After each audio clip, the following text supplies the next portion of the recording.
presentación que traigo para el día de hoy.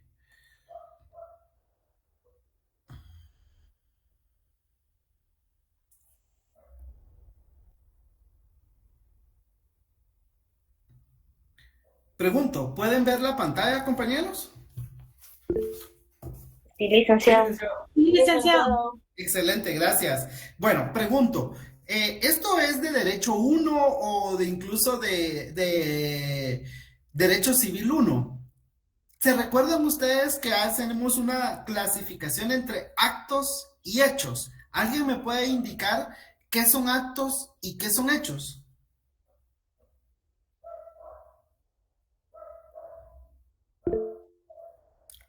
Compañeros, sin levantar la mano, usted encienda su micrófono y participe. Adelante, Luis Fernando.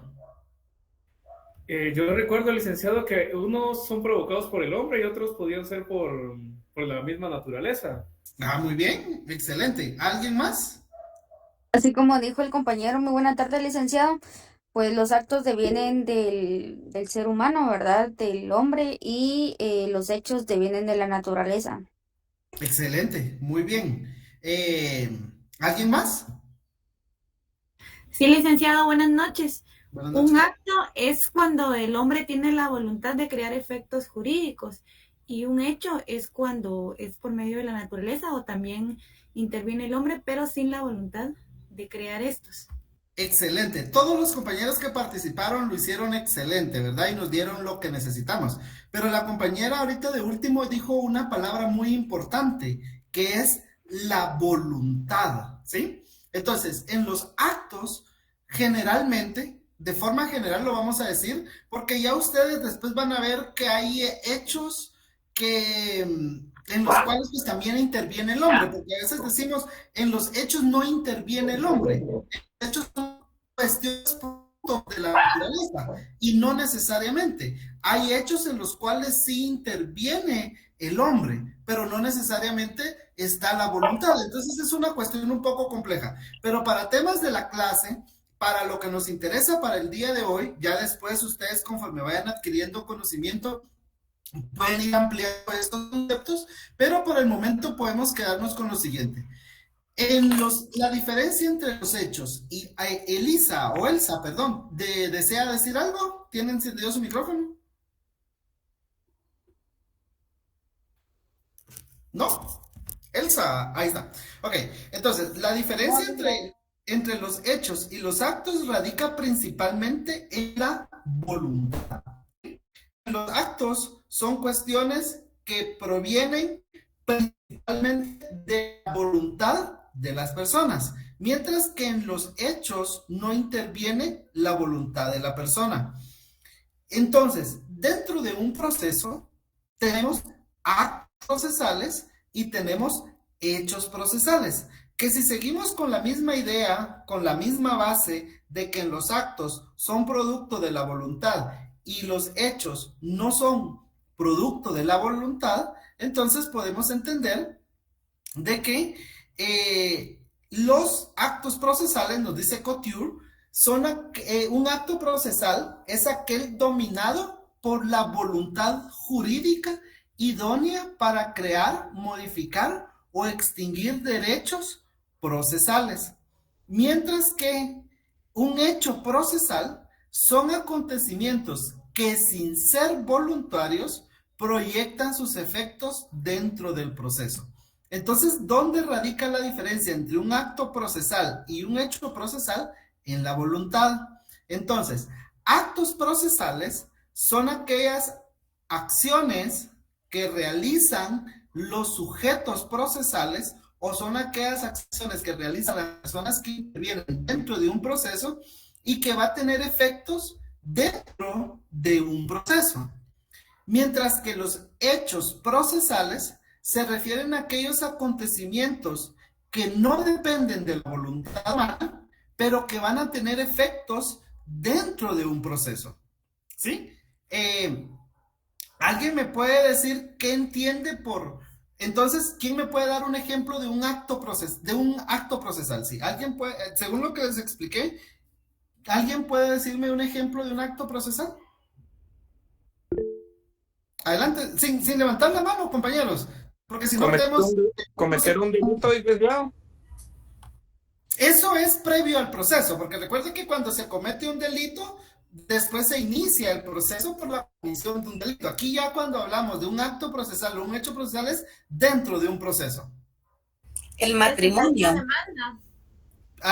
Perdón, compañeras, no les escuché que hablaban las dos a la misma vez. Perdón, Dale. Cecilia, adelante, Cecilia.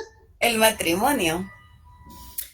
No, porque el matrimonio no se necesita un proceso, no, un matrimonio no se realiza dentro de un proceso. Sí es un acto procesal porque depende de la voluntad. Porque depende de la voluntad para realizar un matrimonio, pero no es un acto procesal, porque para hacer un acto procesal, estamos hablando de actos procesales y hechos procesales, tiene que surtir efectos dentro del proceso. Jocelyn. Licenciado, una demanda. Exacto. Una denuncia. Una denuncia puede ser también. ¿Algún otro acto procesal que ustedes se imaginen donde dependa la voluntad de la persona? Compraventa de un bien. Testimonio, licenciado. Una querella. Ok, una querella, un testimonio. ¿A qué se refería con un testimonio, compañera? ¿Un divorcio, Lick? No. Si quieren les explico. Si quieren nos quedamos aquí ya con lo que ustedes decían. Repito, ubiquémonos dentro de un proceso. ¿Sí? Para la respuesta que yo estoy buscando o para entender los actos procesales nos tenemos que ubicar dentro de un proceso. Un divorcio, un delito, un matrimonio, si bien es cierto, dependen de la voluntad de las personas. Bueno, con el divorcio sí se necesita un proceso, si lo queremos ver de alguna manera, pero un acto procesal es, como ya lo dijo la compañera, por ejemplo, la presentación de la demanda, ¿sí? Porque el actor decide voluntariamente presentar una demanda. Dice, quiero demandar a aquel porque no me paga, o quiero demandar al papá de mi hijo para que me pase pensión, o quiero demandar a mi vecino porque tengo problemas con las medidas, con los linderos de mi terreno. Entonces, quiero presentar una demanda. A través de esa demanda se inicia un proceso. Entonces, ese es un acto procesal, porque el actor tuvo la voluntad de presentar la demanda. Entonces, estamos llevando el proceso, iniciando el proceso. Otro acto procesal es la contestación de la demanda. Cuando usted como actor presenta una demanda, le dan la oportunidad al demandado para que él conteste esa demanda. Entonces, cuando él contesta esa demanda, cuando él toma una actitud frente a esa demanda, puede contestar la demanda y decir, miren, me opongo a esa demanda, no es cierto lo que esa persona dice. Entonces ahí está contestando en sentido negativo. O pues la persona puede decir, mire, si es cierto lo que la persona me está demandando, yo reconozco lo que ella dice. Esa es una contestación en sentido positivo que se llama allanamiento. Entonces, ahí son actos procesales, porque el demandado de forma voluntaria está contestando la demanda. Por ejemplo, cuando lo mandan a citar a usted para que vaya a prestar una declaración dentro de un proceso, ya sea como testigo o como parte. Si bien es cierto, a usted le aperciben de las consecuencias jurídicas que puede conllevar que no se presente, pero usted va a ir y va a prestar su declaración voluntariamente. Porque usted no quiere, bueno, hasta tiene las consecuencias que eso implique, pero usted va a tomar la decisión de prestar a la audiencia. Entonces son actos procesales porque la persona decidió presentarse a la audiencia. Cuando el juez viene y va a dictar sentencia, el juez viene, va a analizar los hechos, va a analizar las pruebas, va a analizar las argumentaciones que le presentaron. Entonces el juez va a dictar una sentencia. Entonces esa sentencia que el juez va a dictar es un acto procesal porque proviene de la voluntad del juez de dictar la sentencia.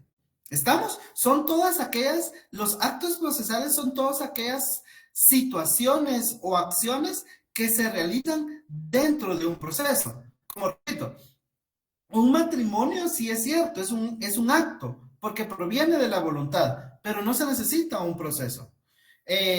Un delito, el delito posteriormente la comisión de un delito se da un proceso. Entonces, una persona pudo haber cometido un delito si es doloso, proviene de la voluntad, pero si es un delito por culpa, un delito culposo, no necesariamente interviene la voluntad. Entonces ahí hay que tener cuidado con esas cuestiones, ¿verdad? Pero solo recordemos que cuando hablamos de actos procesales, nos referimos a aquello que es dentro del proceso y que va a tener un efecto dentro del proceso, ¿ok? Si eso es un acto procesal, ¿alguien me puede dar un ejemplo de lo que es un hecho procesal? O sea, alguna circunstancia o algún acontecimiento que pueda dar de un proceso porque no dependa de la voluntad de las personas o de los sujetos procesales. Los famosos incidentes, licenciado, no sé si entraría aquí. Por ejemplo, La muerte en sí. exacto, la muerte de un sujeto procesal, ya sea que el demandado o el demandante, ya sea un testigo, muera dentro de la tramitación del proceso, eso no dependió de la voluntad de la persona. ¿Sí? Veo comentarios, pero si quieren, permítanme, vamos a regresar a esto. Sí se está trabando, dice. Licenciado, se lo está trabando un poco y no se logra entender bien lo que dice. Ya cuando termina sus palabras, más o menos se escucha.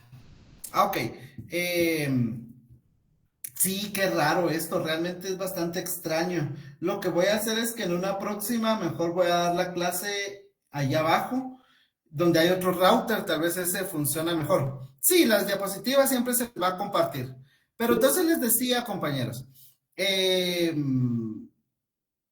por lo que no me escucharon o si hay algo que en específico que quieran que repita, me lo dicen. Si hay algo que ustedes dicen, mírenle que estaba hablando de eso y eso se le entrecortó y me lo puede repetir con mucho gusto. Pregunto.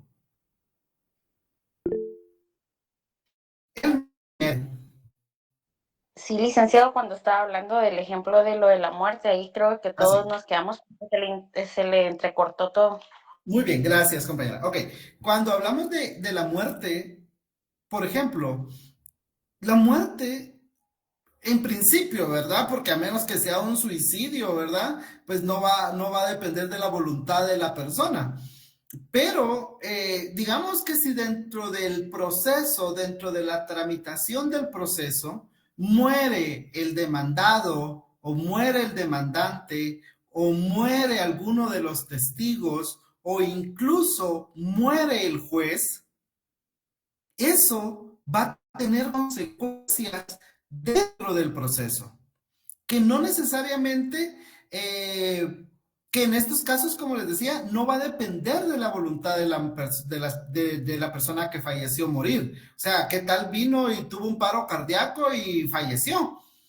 Entonces ese proceso va a ver afectado por la muerte de este sujeto procesal. Ya sea el juez, ya sea el testigo, ya sea alguna de las partes quien fallezca, esa muerte va a tener un efecto, una consecuencia dentro del proceso. Pero como repito, en principio, esa muerte, una muerte no depende de la voluntad de la persona, ¿sí? A menos que sea un suicidio, repito, pero eso ya es otra cosa, ¿verdad?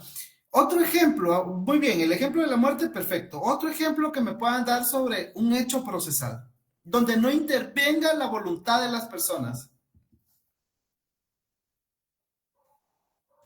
Cumplir la mayoría de edad, licenciado.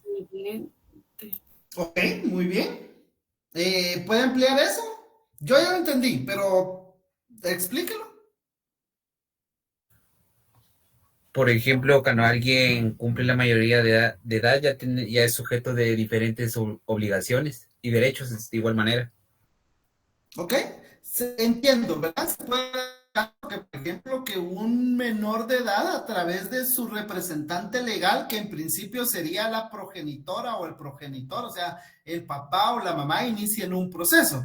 Y entonces durante el proceso, esa persona menor de edad se va a representar por medio de va a ejercer sus derechos por medio de su representante legal. Y al cumplir la mayoría de edad, esa persona ya puede ejercer sus propios derechos sin necesidad de un representante. Buen ejemplo, me parece bastante bien. ¿Algún otro, compañeros?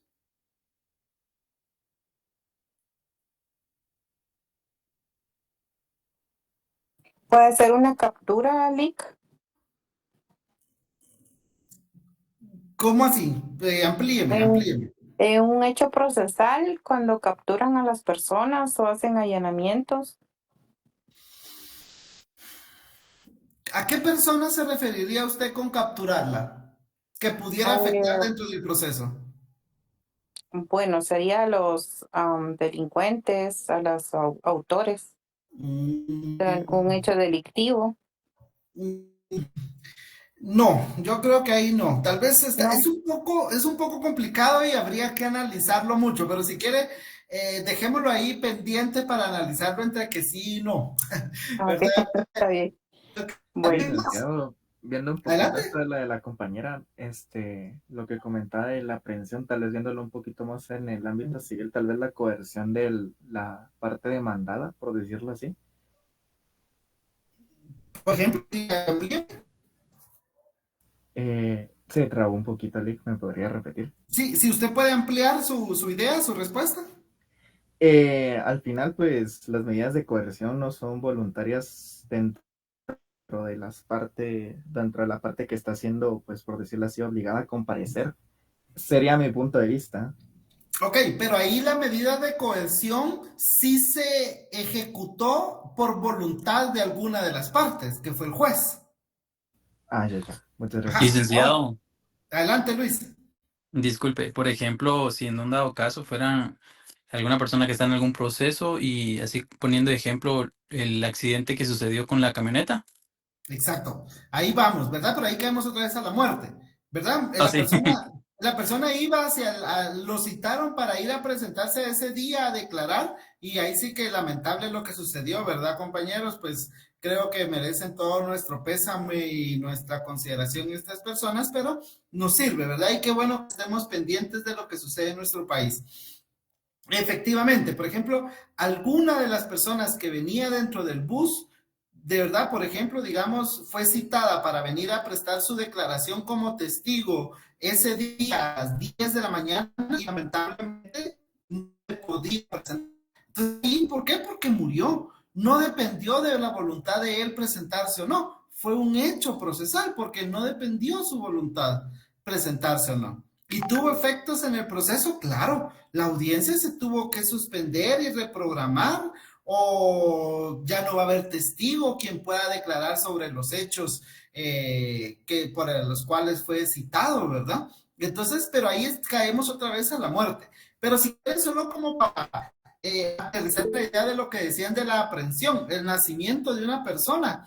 No lo veo por dónde, la verdad no veo cómo pudiera o no afectar eso un proceso, a menos de que digamos que por enfermedad, que porque la persona tuvo un bebé, fue citada para la audiencia o tenía que hacer algo, el juez la emplazó por un plazo y como tuvo un bebé no pudo comparecer o no pudo evacuar esa audiencia. Ahí pudiéramos verlo, pero eso también aplica el vencimiento del plazo, porque el plazo fijado por el juez voluntariamente, entonces ahí no, el vencimiento del plazo no, el vencimiento del plazo no pudiera entrar como un acto, un hecho procesal, que si bien es cierto, entiendo que no depende de la voluntad, pero cuando fue fijado, sí el juez voluntariamente decidió cuál era el plazo o la ley establece cuál es el plazo.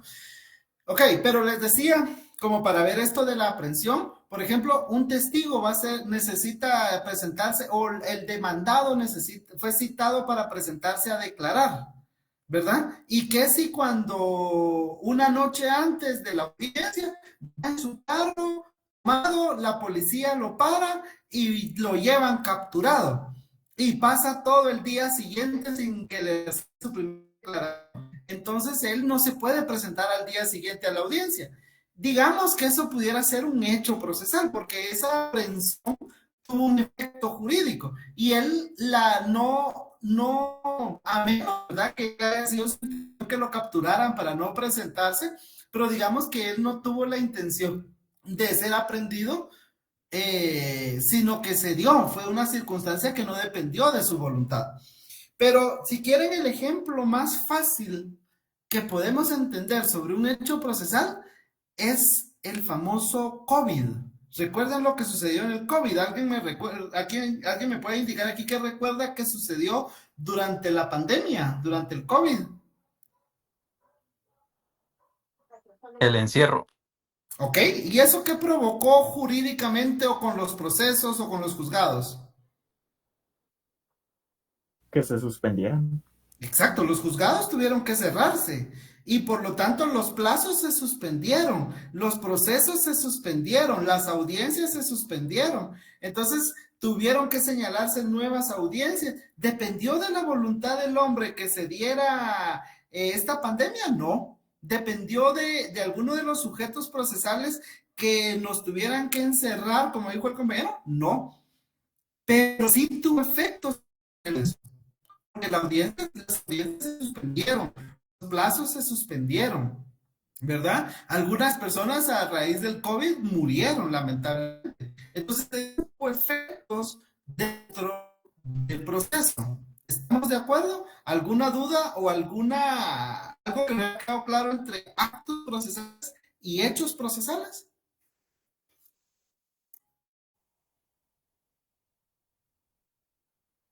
No, ¿verdad? Yo creo que está bastante sencillo.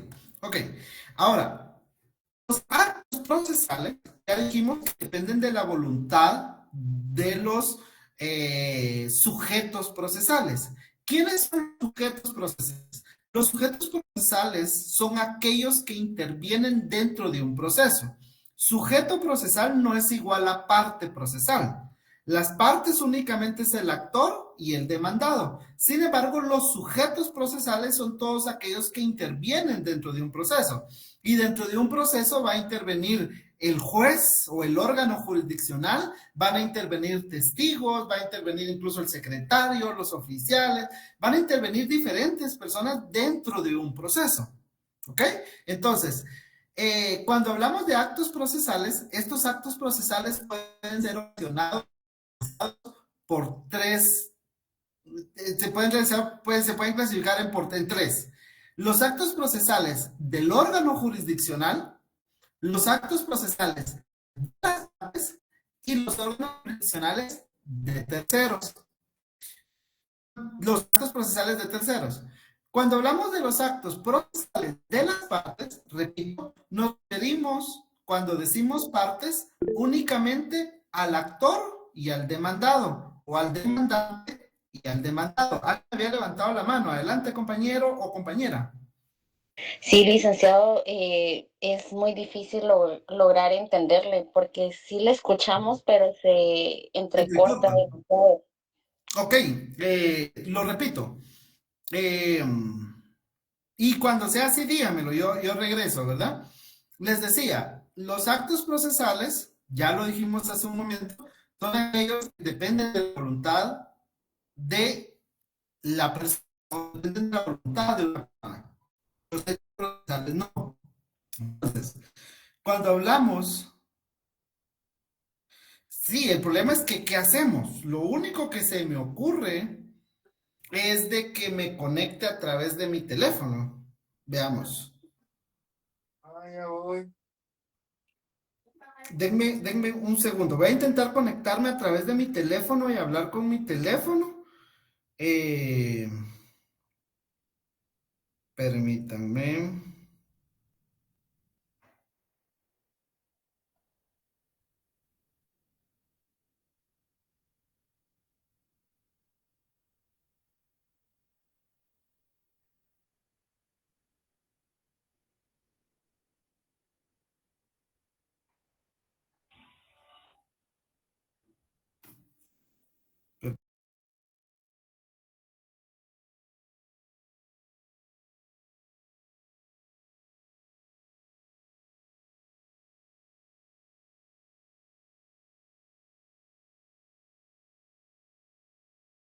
Compañeros, permítanme. Voy a bajarle el volumen a la compu. Ahí está. ¿Me escuchan? Sí, licenciado. Licenciado. Me dicen si se oye entrecortado, porque ahorita me conecté con mi teléfono y voy a tener la presentación en la compu. ¿Ok? Si se vuelve a dar esto, pues repito, voy a intentar hacerlo en el primer nivel y si no, pues creo que... Uy, ese no fui yo, que conste. Creo que fue Dulce. Bueno, entonces, pero vamos a encontrar una solución a esto, compañeros. Como les decía, entonces, cuando hablamos de actos procesales, nos referimos a aquellos que dependen de la voluntad de alguien que interviene dentro de un proceso. Cuando hablamos de los que intervienen dentro de un proceso, nos referimos a los sujetos procesales. Sujetos procesales son todas aquellas personas que intervienen dentro de un proceso. Y les decía que no debemos de confundir partes procesales con sujetos procesales, porque las partes procesales únicamente son el actor y el demandado, o el demandante y el demandado. Ellos son las partes procesales. Las partes en un proceso solo van a ser dos, actor y demandado, mientras que los sujetos procesales son todos los que intervengan dentro de un proceso. Y dentro de un proceso, además de las partes, también interviene el órgano jurisdiccional. ¿Y quién conforma un órgano jurisdiccional? Cuando hablamos de órganos jurisdiccionales nos referimos a los juzgados. Sí me están escuchando, ¿verdad, compañeros? ¿O seguimos con el mismo problema? Todo claro. Ahora se escucha mejor, Lick. Muy bien, excelente. Entonces, cuando hablamos de órgano jurisdiccional, nos referimos a los juzgados o a los tribunales. Y recordemos que los juzgados y tribunales están conformados por el juez y sus auxiliares. ¿Quiénes son los auxiliares del juez? El secretario, los oficiales, los notificadores, los comisarios. Ellos son los auxiliares del juez. Y ellos forman parte del órgano jurisdiccional y ellos también son sujetos procesales, pero no son parte, son sujetos procesales. Y también tenemos otros que le denominamos terceros, que no son tampoco actor ni demandado, sino son personas que tienen algún interés dentro del proceso. Ya lo vamos a ver posteriormente cuando veamos las tercerías, ¿verdad? Pero quedémonos como para forma de ejemplo que un tercero pueden ser los órganos de prueba. ¿Alguien me puede decir a qué nos referimos con órgano de prueba?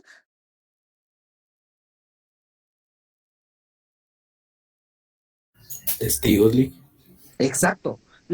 El medio de prueba es la declaración de testigos, pero el órgano de prueba es la persona que va a dar la declaración. Él es el órgano de prueba. Entonces, aquellas personas que intervienen como peritos, como expertos o que intervienen como testigos dentro de un proceso son denominados terceros. ¿Por qué?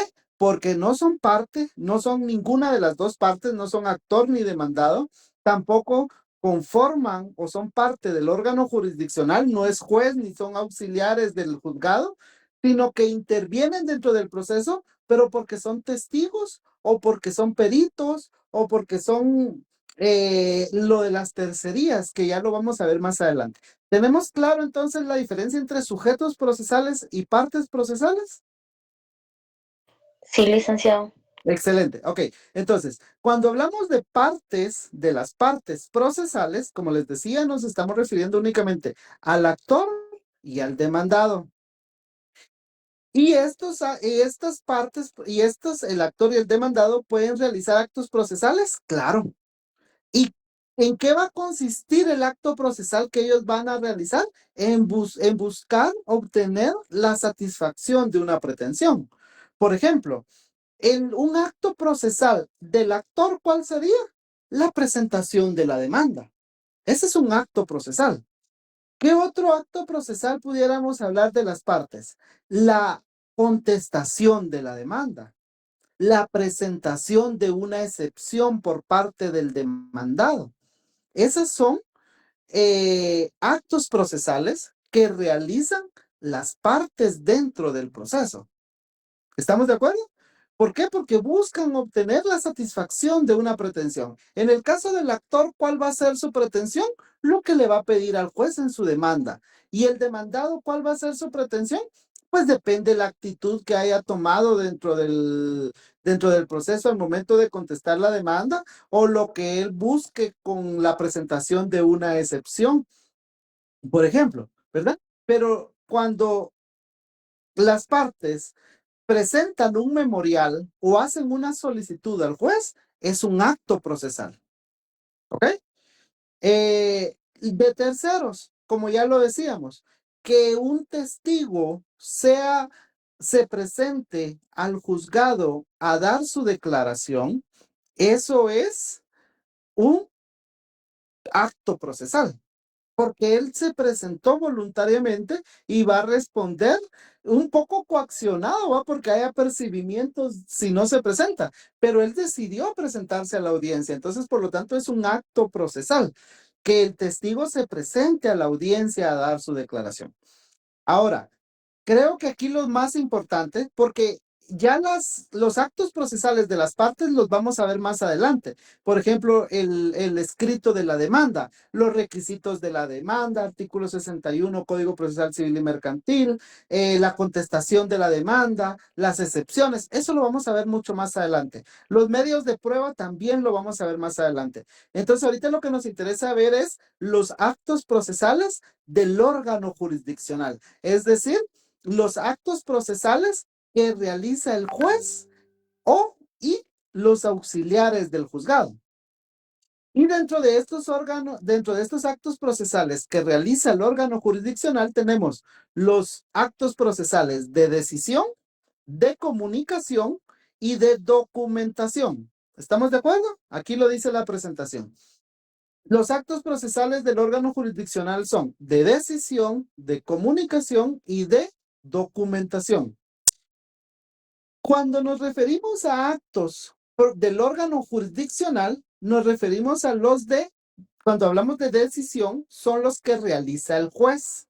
Es decir, cuando el juez dicta una resolución. Y entonces aquí lo que nos interesa ver es qué clases de resoluciones existen. El juez dentro de un proceso puede dictar una resolución, pero dependiendo lo que esté resolviendo, va a ser el tipo de resolución que va a dictar. ¿Sí? Dependiendo la etapa procesal o dependiendo lo que el juez esté resolviendo, hay diferentes clases de resoluciones. Y dentro de esas clases y las clases de resoluciones, porque son 3, tenemos los decretos, los autos y las sentencias. Entonces, repito, los actos procesales del órgano jurisdiccional son de decisión, de comunicación y de documentación. Los actos procesales del órgano jurisdiccional de decisión se refieren a las resoluciones que dicta el juez. Y las resoluciones se clasifican en 3: decretos, autos y sentencias.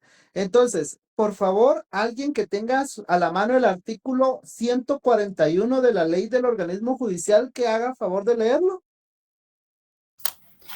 Artículo 141, clasificación de las resoluciones judiciales. Son, inciso A, decretos, que son determinaciones de trámite.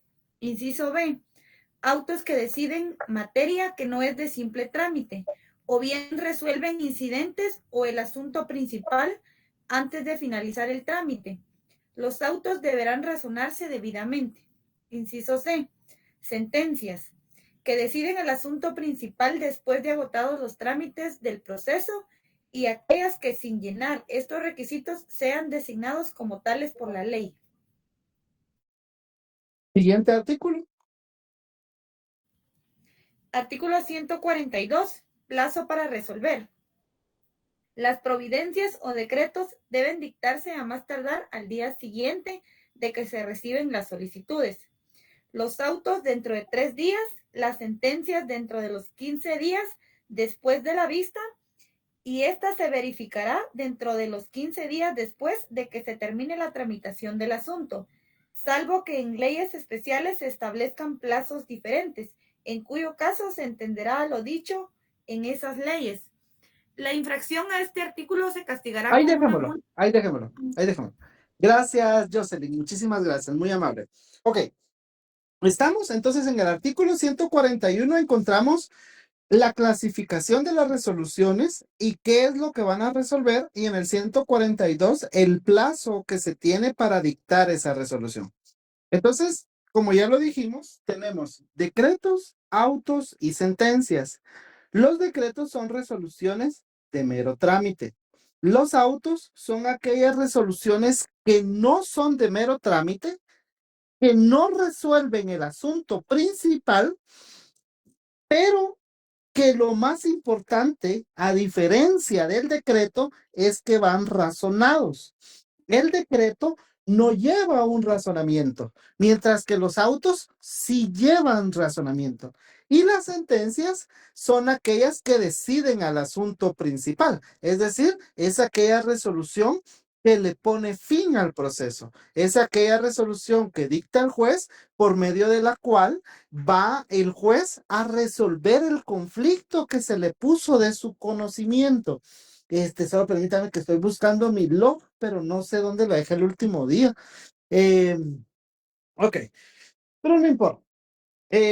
Bueno, entonces, los decretos se van a dictar a más tardar o se deben de emitir a más tardar al día siguiente.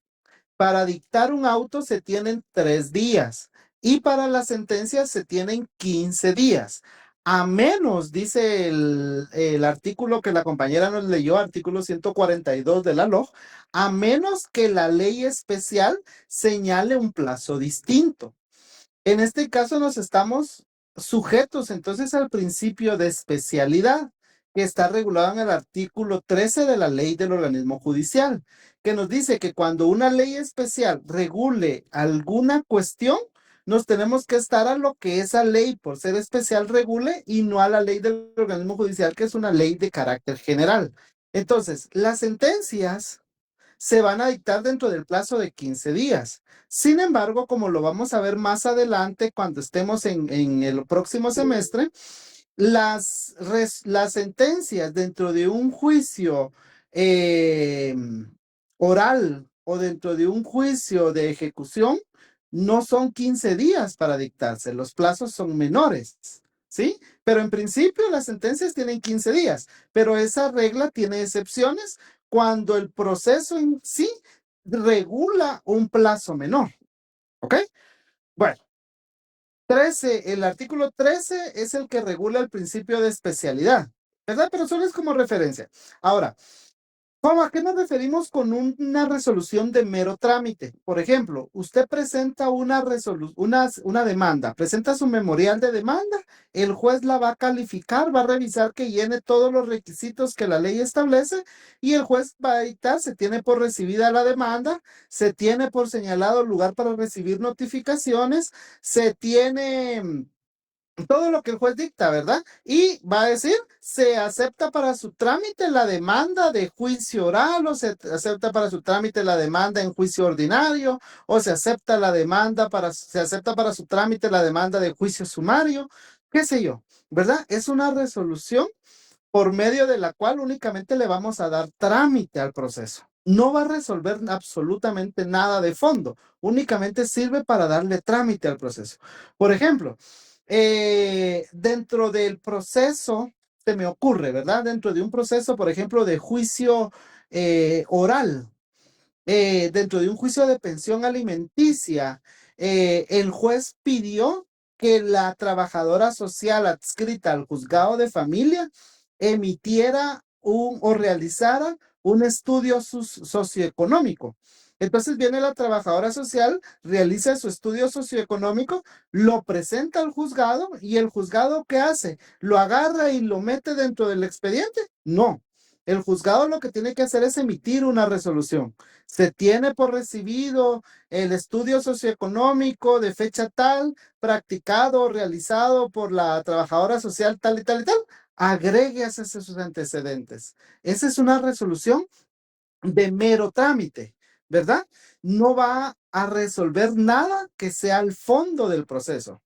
Y no lleva ningún razonamiento, sino que se tiene por recibido el oficio, agréguese a sus antecedentes. Se no toma nota de lo indicado por tal y tal, agréguese a sus antecedentes. Por ejemplo, cuando hay que notificar, ustedes ya lo sabrán, cuando hay que notificar en diferentes lugares, por ejemplo, ustedes presentaron una demanda en Antigua Guatemala y la persona a quien le tienen que notificar, que es el demandado, se encuentra en Quiché.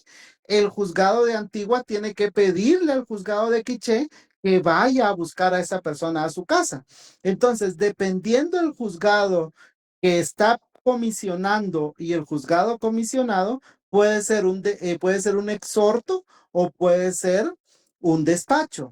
Entonces, cuando regresan ese despacho o ese exhorto diligenciado porque ya le notificaron, el juzgado dice, se tiene por recibido el despacho, se tiene por recibido el exhorto, agréguese sus antecedentes.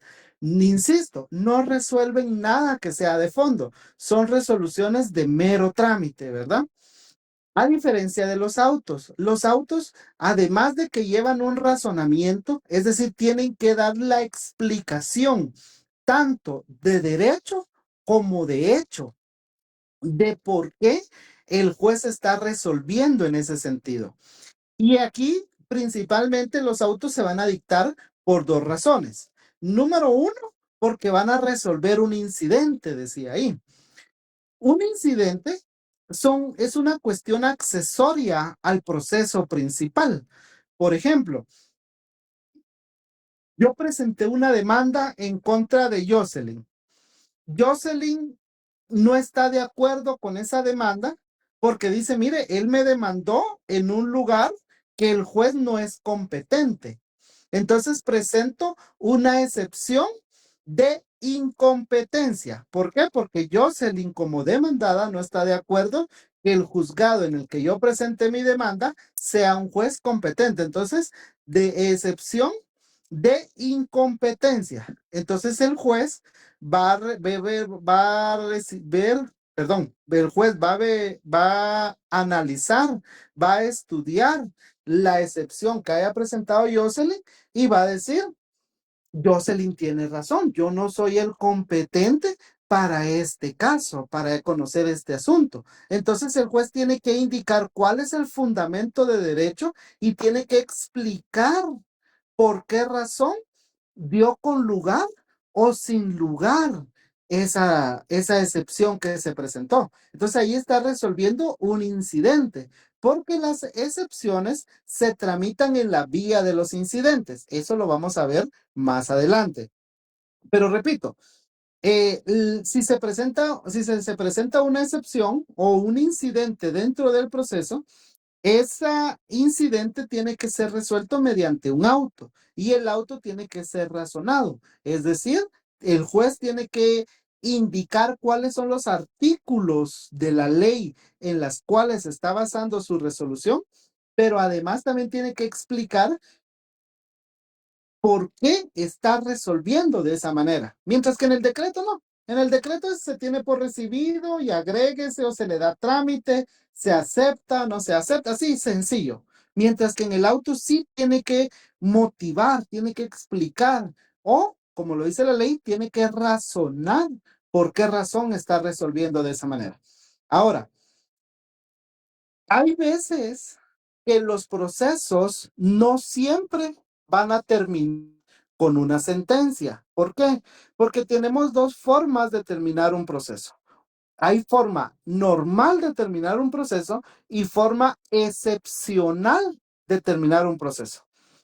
Un modo o una forma normal o la forma normal de terminar el proceso es con la sentencia que va a dictar el juez. Pero hay veces en los cuales el proceso no llega hasta la sentencia, sino que durante el proceso el juez realizó, por ejemplo, como en el juicio oral, que el juez está obligado a ver si es posible que las partes lleguen a un acuerdo de conciliación. Ese es obligado en el juicio oral. En otros juicios se puede dar la conciliación, pero en el juicio oral es obligatorio que el juez trate de conciliar con las partes. Entonces, si dentro del juicio oral hay un acuerdo, hay una conciliación entre el actor y el demandado, el proceso ya terminó, ya no tiene sentido que el proceso continúe. Entonces el juez tiene que venir y dictar un auto en el cual el juez va a resolver indicando que en virtud de que ya existe un acuerdo de conciliación y que ese acuerdo no contraría ninguna ley y que no menoscaba ningún derecho, pues por lo tanto acepta el acuerdo conciliatorio y da por terminado el proceso. Sí, en ese caso puede darse un auto que dé por finalizado un proceso, pero el modo normal de terminar un proceso es con una sentencia. Ese es el modo normal de terminar un proceso, con una sentencia. En el artículo 143, 44, 45, por ahí solo, compañera, no sé si me hace el favor de indicarme cuál es el artículo, cuáles están los requisitos de la sentencia.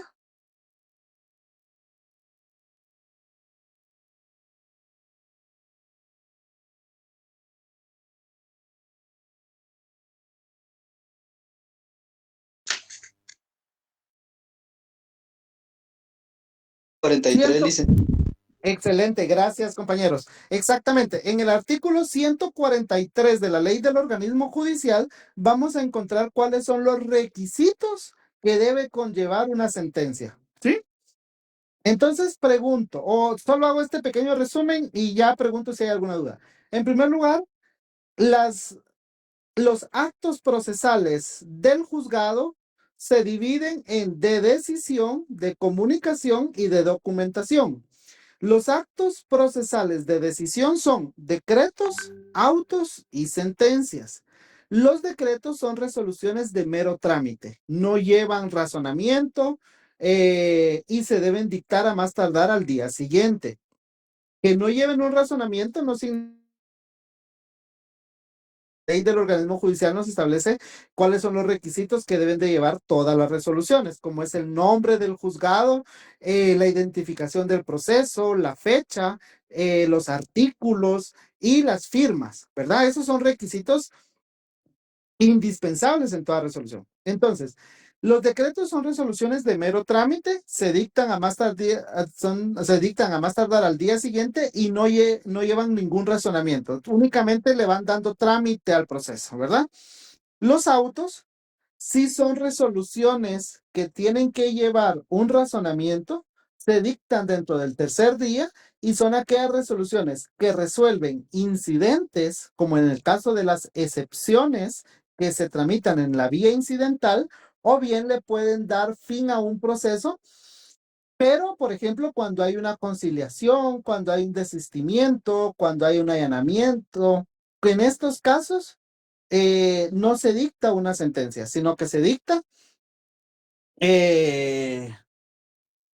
no le entendía su pregunta, Priscila, sino que lo que se dicta es un auto.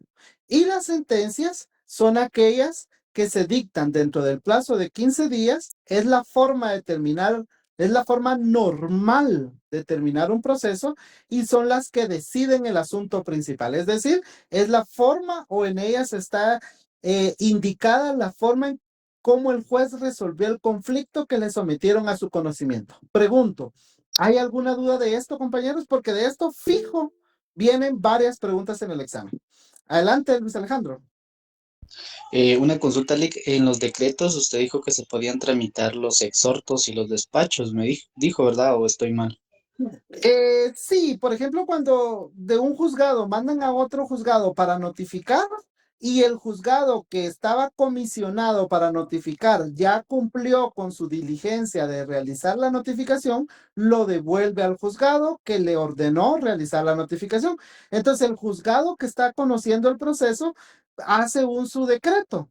Se tiene por recibido el exhorto diligenciado proveniente del juzgado tal y tal y tal, agréguese sus antecedentes. Ese es un decreto de mero trámite, ahí no resolvió nada del asunto principal, no resolvió nada de fondo y no lleva ningún razonamiento. Ah, ok, gracias, licenciado. Y otra consulta, ¿se puede dar que en el proceso solo se den los decretos y las sentencias? O sea, que no haya ningún auto. Puede darse, es muy difícil, ¿verdad? Porque recuerde que incidencias dentro de los procesos siempre van a haber, pero puede darse el caso, muy difícilmente, pero sí puede darse un caso en el cual nunca se dicte un auto dentro de un proceso y únicamente se dicte el decreto de trámite, algún otro decreto que sirva para adjuntar algún documento y la sentencia al final. Puede darse el caso, muy difícil, pero claro que se puede dar.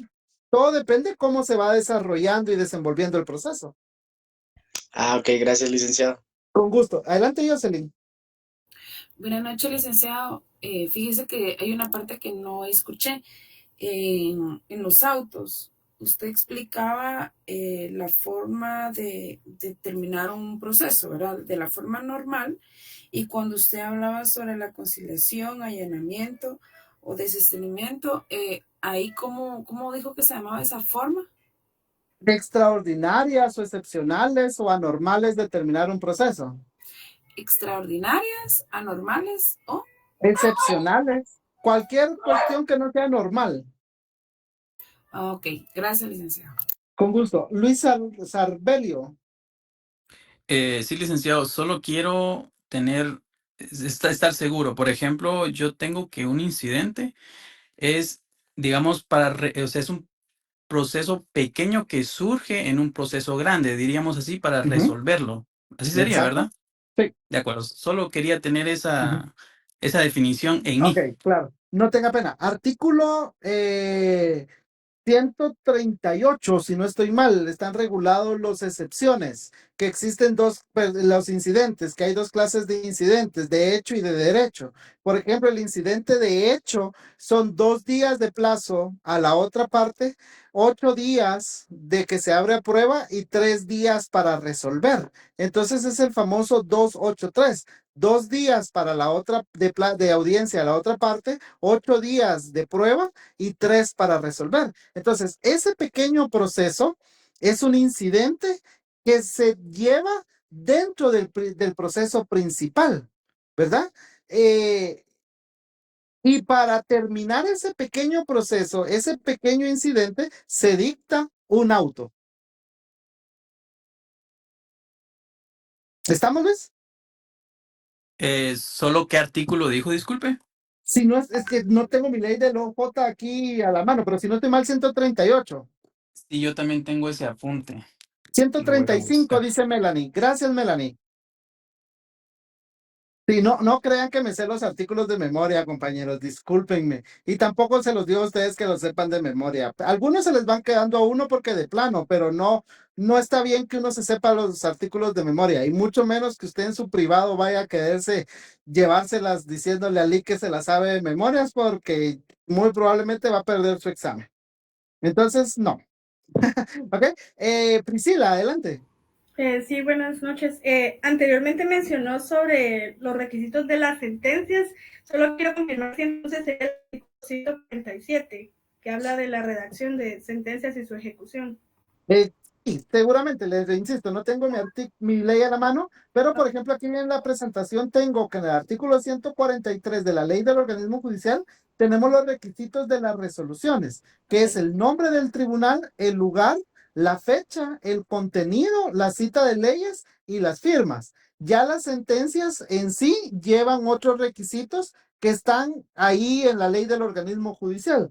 Que si usted me hace favor de verificarlo, o alguien que tenga en su ley a la mano que me haga favor de confirmar cuál es el artículo que regula los requisitos de las sentencias, compañeros. Yo 147. Ahí está. ¿Verdad? Entonces, compañera, es de que usted verifique si en el 147 está, y si no, pues que lo busque por ahí. En la próxima clase yo le prometo que le confirmo. ¿Sentencia no era el 143, licenciado? En el 143 están los requisitos generales de todas las resoluciones, pero las sentencias en específico tienen unos requisitos especiales que también están en la ley del organismo judicial. Revisen 147, compañeros. Revisen el 147 y ustedes van a confirmar si ahí están o vean dentro de ese rango de artículos, por ahí tiene que estar. Ok, bueno, ahora pasemos, pues compañeros, que ya nos quedan 18 minutos. Los actos de órgano jurisdiccional de comunicación. Aquí estábamos en los de decisión. Miren, ¿se recuerdan? Órganos de actos de decisión. Y aquí el licenciado Estuardo nos está haciendo el favor de confirmarnos que efectivamente artículo 147. Gracias, Lick. Ahora, también tenemos los actos de comunicación. Estos actos de comunicación en general o en principio los realiza los auxiliares, ¿sí? Los auxiliares son los que llevan las notificaciones o son los que llevan las citaciones. Ahora, aquí también hay ciertas excepciones a esto. ¿Por qué? Porque hay cuestiones, por ejemplo, en la audiencia de juicio oral, en las cuales el mismo juez con la lectura o con la resolución que hace de forma verbal en la audiencia está dando por notificado a las personas que están presentes el contenido de su resolución. No es necesario que venga el notificador y le entregue copia de la resolución a ambas partes, porque dentro de la audiencia de juicio oral, las personas oyeron de viva voz la resolución por parte del juez. Y entonces el juez dice que quedan notificados, ¿verdad? No toda notificación se hace por medio del notificador del juzgado. Hay notificaciones que el mismo juez las hace cuando dicta la resolución en audiencia. Por ejemplo, las citaciones, por ejemplo, la citación es el juez quien firma el oficio de citación. Obviamente el notificador es quien la tiene que llevar, pero quien hace la citación es el juez al momento de firmar el oficio. Ahora, me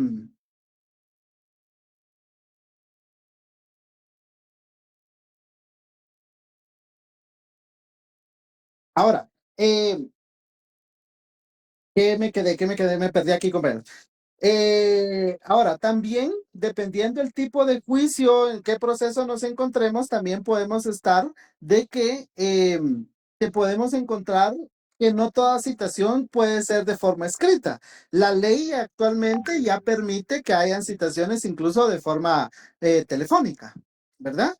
Pero en principio, digamos que los actos procesales de comunicación los realizan los auxiliares judiciales, es decir, los notificadores o los oficiales, porque hay juzgados que ya muy difícilmente vamos a encontrar, pero puede darse el caso que haya algún juzgado en el cual no haya notificador, solo hayan oficiales. Entonces los oficiales hacen las funciones de los notificadores y ellos son los que van a notificar y ellos son los que van a citar. En cuanto a las citaciones, el fundamento principal lo encontramos en el artículo 12 de la Constitución. ¿Alguien tiene el artículo 12 de la Constitución a la mano que lo pueda leer?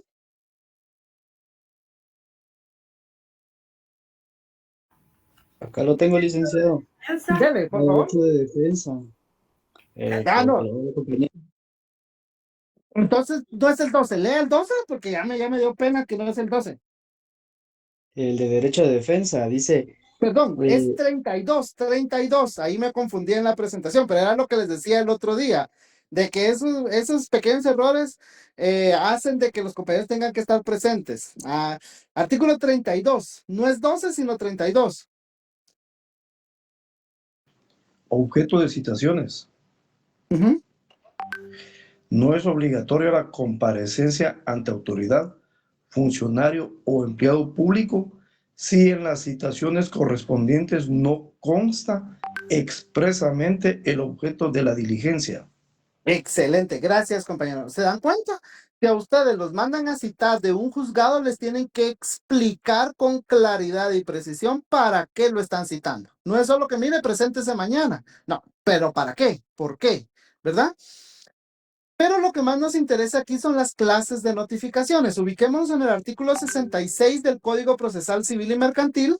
Tenemos que clases de notificaciones están personales, por los estrados del tribunal, por el libro de copias y por el boletín judicial. De estas, les puedo decir yo que las que se dan en la práctica son las primeras dos, es decir, las notificaciones personales y las que se realizan por medio de los estrados del tribunal. ¿Qué son los estrados del tribunal? por lo general entendemos por estrados o vamos a encontrar como estrados del tribunal un pizarrón o una pared que vamos a encontrar en la entrada del juzgado donde hay un montón de notificaciones, de cédulas de notificación pegadas, porque no localizaron a la persona o alguna otra razón, no se pudo notificar a la persona en el lugar señalado y entonces notifican por medio de los estrados, es decir, pegan la resolución en la pared, en alguna pared del juzgado que le llaman estrado, en algún pizarrón del juzgado, porque es lo que generalmente hay, y las personas que están llevando un proceso pues pueden ir ahí y ver si hay alguna notificación para ellos, y a eso se le llaman estrados del tribunal. Mientras que las notificaciones personales son aquellas que se hacen directamente por parte del notificador del juzgado. Veamos. La persona que realiza las notificaciones es el notificador. El notificador lo vamos a encontrar en el artículo. Ahorita vamos a ir a eso, compañero, no se preocupe. Artículo 31. Artículo 31. Ahí vamos a encontrar a los notificadores. Y dice el artículo 31 del Código Procesal Civil y Mercantil. Los notificadores son los encargados de hacer saber a las partes las resoluciones y mandatos del tribunal. ¿Sí? O sea, ellos son los que van a notificar. ¿Cómo se realiza la notificación personal? Viene el notificador y va a la casa del demandado o a la dirección que señalaron para notificar al demandado. Y le va a notificar al interesado o a su representante, dependiendo si es un menor de edad o si es una entidad jurídica a quien hay que notificarle, le va a notificar al interesado o a su representante. Y le va a decir, mire señor, usted está demandado, y le entrega la notificación y a partir de ahora ya va a tener obligación de señalar un casillero electrónico. Pero como es la primera resolución al demandado se hace en la casa, en la residencia o en el lugar que el actor haya indicado. ¿Sí? Ya después sí se le indica que de conformidad con la ley hay obligación de señalar casillero electrónico. Pero la primera resolución al demandado se hace en su casa o en la dirección que el actor haya indicado. Ahora, si cuando el notificador llega a la casa del demandado, el demandado no está, entonces el notificador puede hacer la notificación por medio de cédula de notificación. Y entonces la notificación se la puede entregar a algún familiar o a alguna persona que trabaje como empleada doméstica en esa casa, o bien puede entregársela a cualquier otra persona que aunque no sea familiar o aunque no trabaje de hacer la limpieza dentro de la casa, pero que viva en esa casa. Y cuando el notificador encuentra a la persona o la persona que abrió la puerta se negó a recibir la notificación, entonces la puede fijar en la puerta. Es decir, yo notificador llego a la casa y digo, mire, vengo a buscar a don Juanito. Don Juanito fue demandado. Entonces sale don Juanito y le notifico. Esa está la primera forma de una notificación personal. Y cuando llego, pregunto por don Juanito, que es el demandado, y me dice, mire, fíjese que él no está, él anda trabajando, pero yo soy la esposa, yo soy la mamá, yo soy la tía, yo soy el primo, yo soy el hijo, se la entrego. O dice, mire, fíjese que no está él, pero yo soy la señora que hace la limpieza, se la entrego a ella. O viene alguien y me dice, mire, fíjese que él sí vive aquí, y vivo en esta casa, pero él no se encuentra, se la entrego a él. Esa es una notificación por medio de cédula. Pero si cuando yo llego y pregunto por don Juanito, que es el demandado, y me dicen, no está, y yo le digo, mire, le voy a dejar una notificación, y me dicen, no, disculpe, pero yo no se la puedo recibir, entonces yo vengo, lleno la cédula de notificación como notificador y la dejo pegada en la puerta de la casa donde vive esa persona, el demandado. Porque si no, qué fácil y qué bonito que cualquiera se niegue a recibir una notificación. Lo mejor es recibirlas, porque si no, alguien la puede pasar jalando o el aire la puede llevar.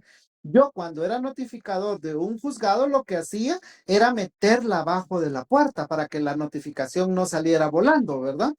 Pero algunas veces llevaba mi tape y lo pegaba en la puerta. Y las formas en las cuales también uno como notificador, o las únicas razones por las cuales como notificador puedo abstenerme a notificar es cuando me indiquen de que la persona falleció o que se encuentra ausente. Lo de la ausencia les voy a pedir yo a ustedes que amplíen de conformidad con lo que indica la ausencia en el Código Civil, por favor. Y esa únicamente cuando haya ausencia o cuando haya muerte, el notificador se puede abstener a notificar. Caso contrario, si no le reciben la notificación, la deja pegada en la puerta. ¿Estamos de acuerdo? Ahora, actualmente ya se generalizó y se volvió obligatorio el tema de las notificaciones electrónicas. Por cuestión de tiempo no lo vamos a leer, pero tenemos la ley reguladora de notificaciones por medios electrónicos en el organismo judicial. Y aquí lo que nos dice esta ley es de que es obligación que nosotros como abogados nos adhiramos al sistema que implementó la Corte Suprema de Justicia y a través de ese casillero electrónico que se creó, nos van a realizar las notificaciones. Ahora, si usted es el actor, desde el momento que presenta su demanda, usted tiene que indicar un casillero electrónico. Ya no dice usted, señalo para recibir notificaciones la oficina profesional ubicada en tal y tal. No, ahora es, señalo para recibir notificaciones el casillero electrónico tal y tal. Y usted en su primera demanda, en su primer escrito, en su demanda, tiene que indicar, al demandado se le puede notificar en tal y tal dirección. Pero cuando el juzgado le notifica, le indica que esa es la única notificación que se le va a hacer de forma personal y que para el momento de evacuar audiencia o de contestar la demanda tiene la obligación de señalar un casillero electrónico. Ahora, quiero compartirles esto. Les voy a mostrar cómo es lo del casillero electrónico.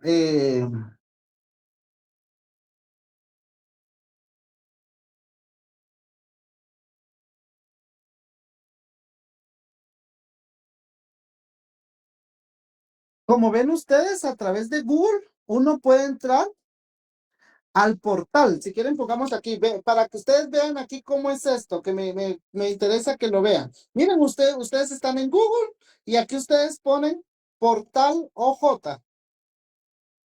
Entonces aquí le va a salir portal de servicios electrónicos del organismo judicial. Ya aquí, ustedes les aparecen estas opciones. Aquí lo que nos interesa es ingresar. Aquí, pues ingresamos nuestro correo electrónico y nuestra contraseña.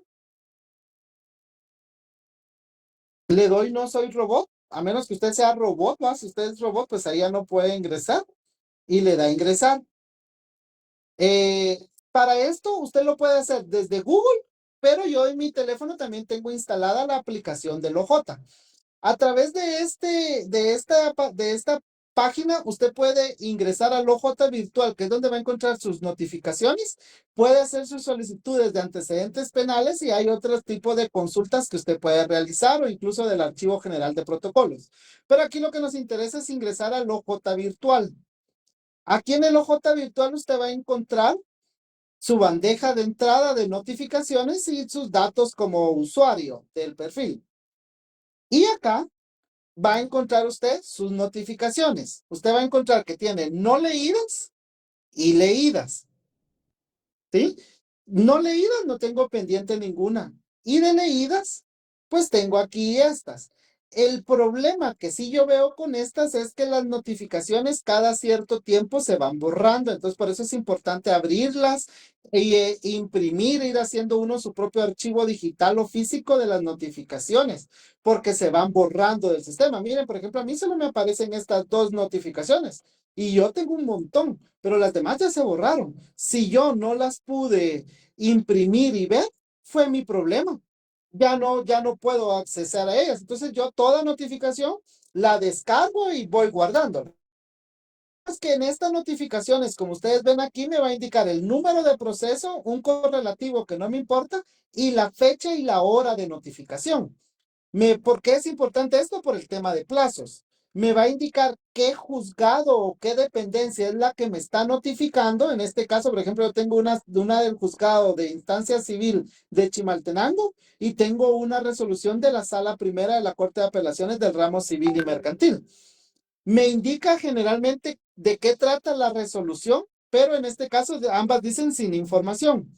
Y aquí están las opciones que yo puedo hacer con esta notificación. Descargar resolución o ver notificación. Por ejemplo, yo le doy aquí donde está el ojito. Y como ustedes ven aquí, me aparece el acta la cédula de notificación. Miren, aquí voy a encontrar yo mi cédula de notificación y aquí me va a decir la fecha. Si quieren, veamos esta otra. Aquí vamos a encontrar un código QR con el cual yo puedo verificar la autenticidad de la cédula de notificación.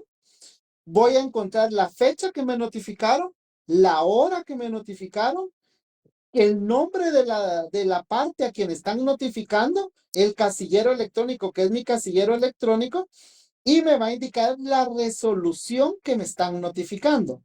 ¿Sí? Y esta es la firma electrónica del notificador. Pero esta es la cédula de notificación. Si quieren, véanla así en grande.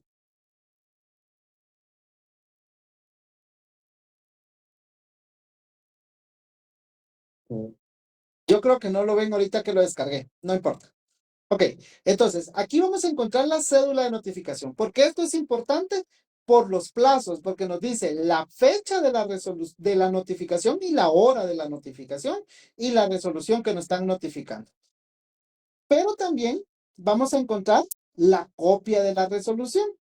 Miren. No sé si ya les aparece ahí. Aquí está, miren.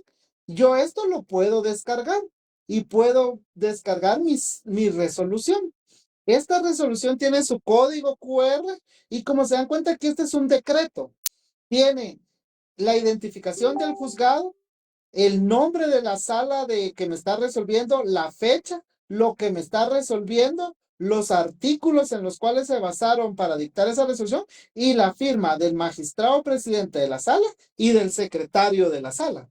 ¿Sí? Este es un decreto de trámite. Aquí no me están resolviendo nada de fondo. Aquí únicamente aceptaron la apelación que se presentó, le dieron trámite y me están dando audiencia por 3 días para que yo evacúe audiencia. Yo aquí tengo la opción de descargarla. Miren, yo no sé si vieron ahí que puedo, que me tengo la opción para poder descargar. Entonces, espérame. Entonces, se dan cuenta y aquí también donde dice anexos, ustedes van a encontrar un apartado que dice anexos, ahí por lo general ellos suben escaneado el memorial que uno presentó y que están resolviendo. Lamento que la clase haya sido muy corrida, ¿verdad? Ya de último, pero teníamos que terminar esto sí o sí. Pregunto, yo sé que ya tienen que empezar otra clase, pero pregunto, ¿hay alguna duda? Licenciado, en el caso de que la persona a quien se va a notificar haya viajado al extranjero, no tenga un domicilio, hablemos de algún lugar, un municipio que no tenga nomenclatura o dirección, y la familia no quiera recibir, ¿qué se hace en este caso? Depende, porque el solo viajar al extranjero no es constitutivo de ser declarado en ausencia. Por eso le digo, verifique la ley, su código civil, porque por el tiempo no nos da tiempo de verlo, pero vea su código civil, ahí le dice cuándo se considera que una persona se encuentra ausente. ¿Sí? Si cuando usted llega a la persona le dicen, mire, fíjese que mi hijo se fue mojado a Estados Unidos desde hace 10 años y no sabemos nada de él, usted puede decir, esta persona está ausente.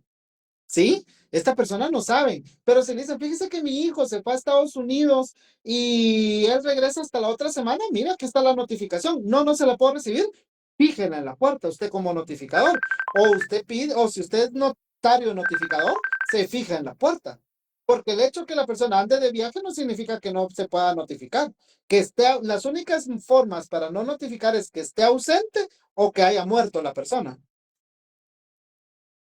Gracias, licenciado. A la orden. ¿Alguien más, jóvenes? ¿Alguna duda?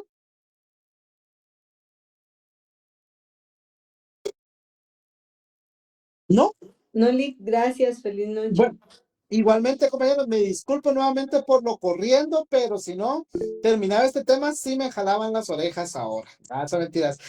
Adelante, Ana Susana.